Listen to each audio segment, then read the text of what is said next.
IPL 2026 సీజన్లో వరుస ఓటములతో సతమతమవుతున్న చెన్నై సూపర్ కింగ్స్ మేనేజ్మెంట్పై విమర్శలు వెల్లువెత్తుతున్నాయి.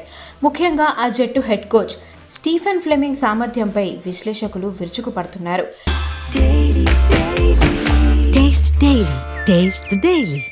2009 నుంచి కోచ్గా ఉన్న ఫ్లెమింగ్ ఇప్పటి వరకు సాధించిన 5 ఐపీఎల్ టైటిళ్లు కేవలం ఎంఎస్ ధోని కెప్టెన్సీ వల్లే సాధ్యమయ్యాయని అభిప్రాయపడుతున్నారు.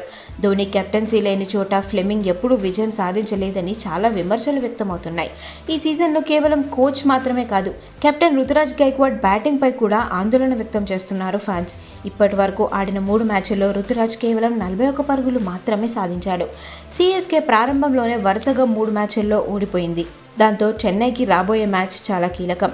ఢిల్లీ క్యాపిటల్స్తో జరగబోయే మ్యాచ్లోనైనా చెన్నై మళ్ళీ పుంజుకుంటుందో లేదో చూడాలి.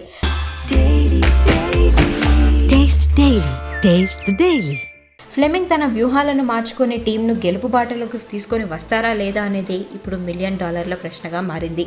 ఫ్యాన్స్ మాత్రం తమ ఫేవరెట్ టీం 5 సార్లు ఛాంపియన్గా నిలిచిన చెన్నై మళ్ళీ పాత వైభవాన్ని చాటుకోవాలని కోరుకుంటున్నారు.